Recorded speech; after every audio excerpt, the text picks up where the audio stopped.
All right, y'all, welcome back to the show. It's Anti-War Radio.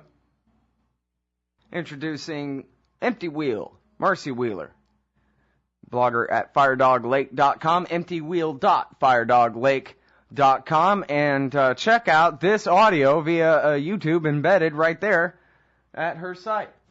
And then second question, the State Department spokesman P.J. Crowley said the treatment of Bradley Manning by the Pentagon is ridiculous and counterproductive and stupid.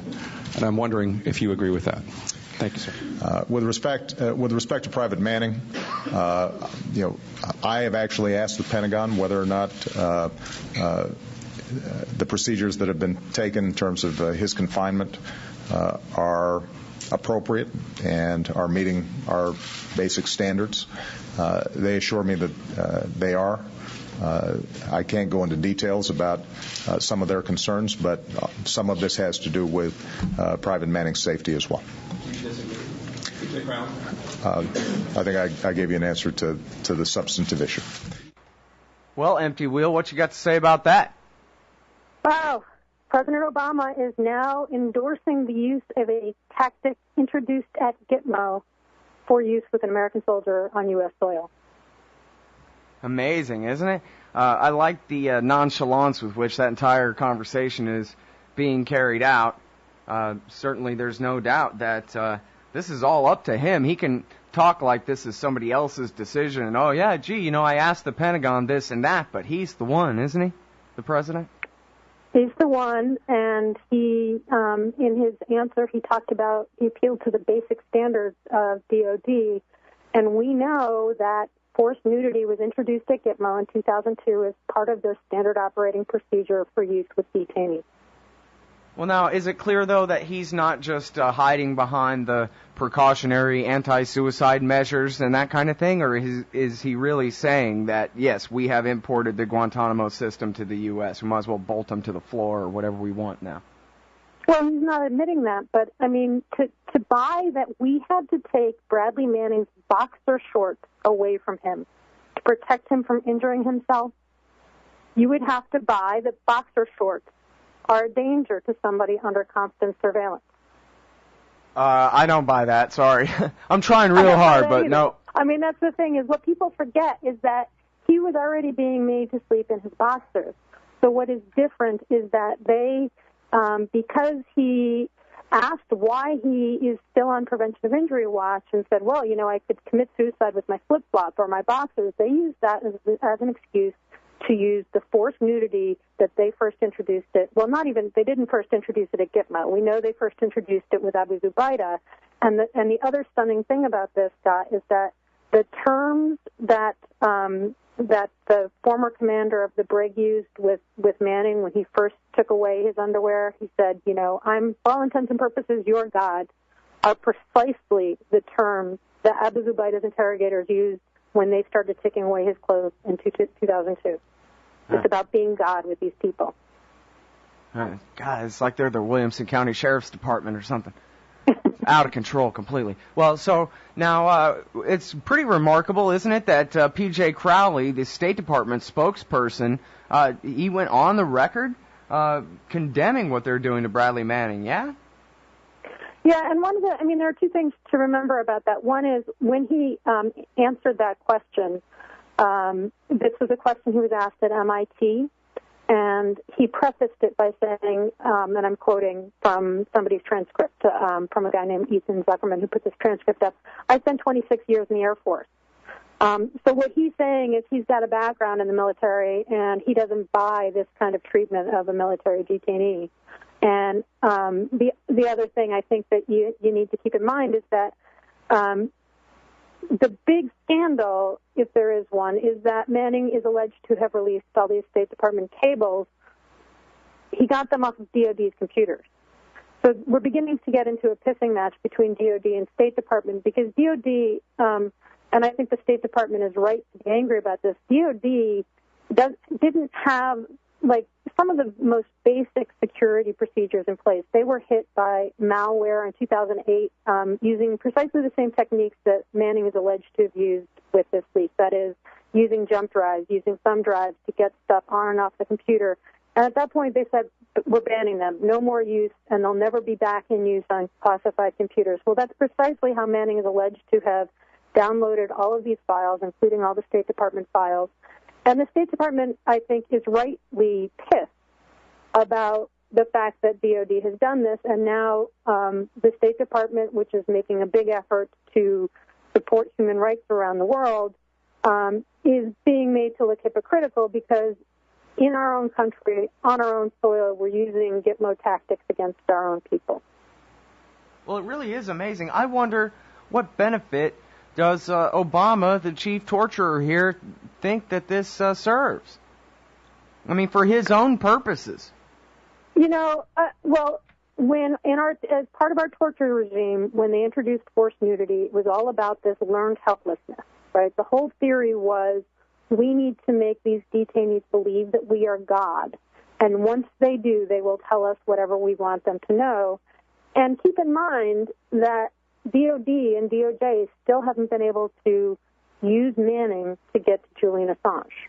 They still haven't been able to come up with any kind of criminal theory that they can use to prosecute Assange, partly because Assange was basically acting like any other journalist, and to go after Assange, they'd have to use some whack-a-mole theory that just wouldn't work.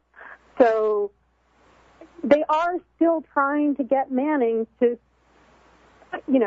we assume they're still trying to get Manning to break and to say, I'll give you Julian Assange so long as you cut my time in jail. And they're using the tactics that they used with detainees that were so horrible. So it's just like with the torture of Sheikh al-Libi by the puppet dictatorship in Egypt. It was all about getting him to lie about Saddam Hussein and his supposed friendship with al-Qaeda. In this case, they're trying to get Manning to lie. That's why they're torturing him. Right, and that's what it's good for.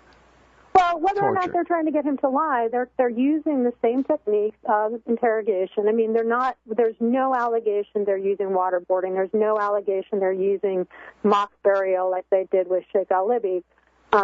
But it is clear, I mean, they're using the same terms to describe the forced nudity that they're using with Bradley Manning that they used with Abu Zubaydah. I mean, that track is clear. It's all about playing God.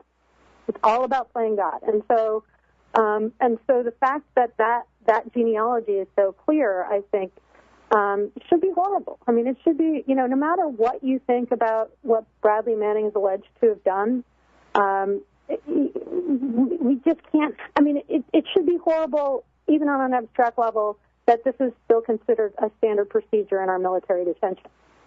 Doesn't matter whether it's Manning or anyone else. We were supposed to have gotten rid of that. Obama said, second day of his presidency, we're going to get rid of this. And today he stood up in front of the press corps and said, well, DOD told me it was standard operating procedure, and so that's okay. Yeah. Well, and so I guess, his hands are clean then. If, that's what the generals say.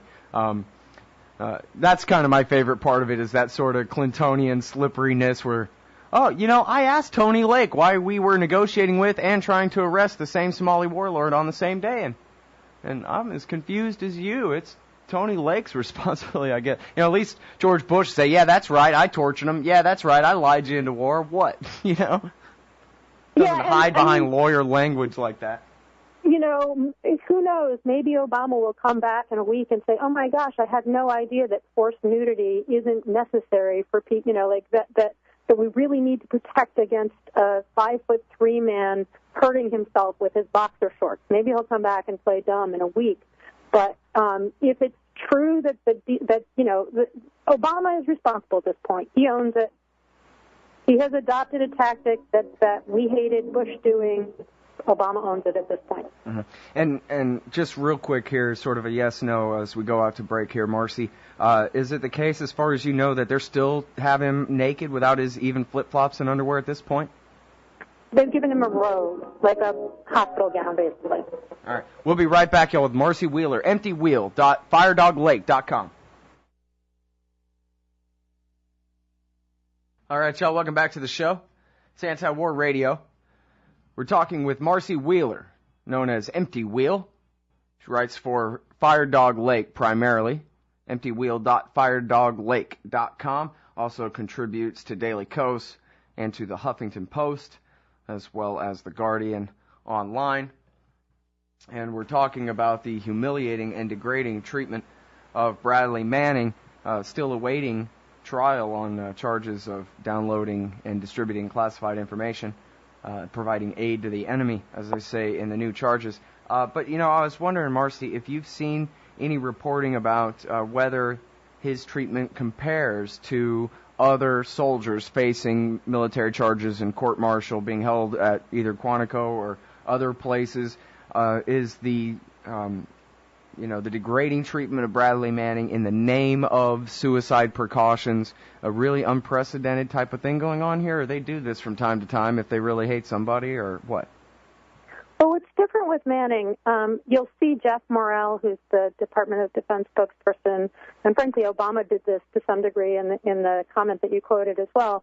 They like to say, well, Manning's a max detainee, and his treatment is just like every other max detainee at Quantico. Well, Manning's either the only or one of only 2 max detainees at Quantico right now, and has been. That's true from the entire time he's been there. And whether or not you think that what he did justifies him being under max detention, what DOD always loves to do is to say anything else we can't talk about for privacy concerns. And what they're then doing is avoiding any discussion about, you described the suicide watch, what he's under is prevention of injury watch. When he first came in, he was on suicide watch, then they moved him down to prevention of injury watch. And the reason that's significant is for 2 reasons. One is the taking away of his boxer shorts was done in the name of prevention of injury watch. Again, they say that they think he's going to hurt himself with his flip-flops and his boxer shorts. So you have to, first of all, think whether that's credible. You said you don't. I don't think that's credible either. But the other thing that's really interesting is that we know between August and January, so this is 2 months old now, data, in that time frame, the Briggs psychiatrist recommended that Manning be moved off of prevention of injury watch 16 times. So the shrinks don't think that he's a risk to himself, which leads you to believe that what DOD is doing is keeping him on prevention of injury watch because they have the authority to do that in spite of what the shrink says about Manning, okay? And then by doing that, they get to say, well, privacy prevents me from saying anything about this, or as Obama said, I can't go into details about some of their concerns, but some of this has to do with Private Manning's safety as well. I mean, they're hiding the most abusive part of this treatment, the forced nudity, behind the prevention of injury watch. Right. And then there's the whole question. If somebody was really suicidal, do you think the thing to do is to take his underwear and make him stand at attention naked? Well, if you're trying to drive him crazy, I mean, that's the thing. This whole thing kind of reminds me of Waco, where they're like, these people are crazy, so we'll play the sounds of rabbits being skinned alive all night and shine hot lights in their windows 24 hours a day and drive tanks over the graves of their dead out in the front yard over and over again and try and drive them crazy enough that, hopefully we'll get the whole thing to blow up somehow, They're trying to drive this kid crazy, and then they're saying, oh, look how crazy he is. We got to take his underwear away. Yeah, we got to take his underwear away. I mean, they're like, this is the mentality of, like, third graders, right? Oh, look, he's a nerd. Let's take his underwear away and make him more miserable. Right. Well, and of course it makes sense, right? As you were talking about earlier, this is part of the deliberate CIA program of torture. It's just one part of it, but it's the whole theory is learned helplessness. Make a prostrate, beaten, less than human man lay there and submit to your overwhelming authority or something. Like, man, that sounds like something out of the Soviet Union. There's one more thing that's probably really important for your readers to know. One of the other things we learned in the last couple of days, and this comes from a narrative that Manning wrote about his own treatment, is the day that the former brig commander first said, I'm going to be your god, and first took away his underwear, it was a day when there were people protesting at Quantico about his treatment.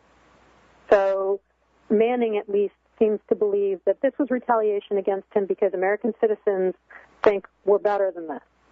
Amazing. And now you referred there, and this is something we talked about on the show before, but you referred to the different levels of so-called protective custody that he's under here and how they had him up on suicide watch, which was an even tighter level of control, but somebody got fired over that, and then they rolled it back to just, injury precautions or whatever, like you say, right? Yeah, POI, prevention of injuries. They rolled it back in August. So, he was brought to the U.S. in July, rolled it back in August. But as I said, 16 times between July and late January, the Briggs psychiatrist said he's not a risk to himself. Now, I should say, in December, at the time, one other detail about this is David House, who is a friend of Manning's, one of the few people who has visited him. He said that Manning was catatonic in December. There is one point in December where the Briggs psychiatrist said he's in bad shape. Let's put him on POI. And with that exception, the other 16 times the Briggs psychiatrist commented on Manning's psychological well-being, he said the guy is not a harm to himself, and he took him off. He withdrew that recommendation. I believe it was even still in December. So it's clear that the psychiatrist is diligently trying to do assessments of whether Manning's going to hurt himself or not, and DOD doesn't care because POI gives them an excuse to do things like take his underwear away, and then gives the president a way to say, well, I can't talk about what's really going on with him because it's privacy issues, but they say that they're doing it not to hurt him. And now Obama's basically on the record thinking that a 5'3" guy who's lighter than me is going to hurt himself with his boxer shorts. That's what the leader of the free world is standing by.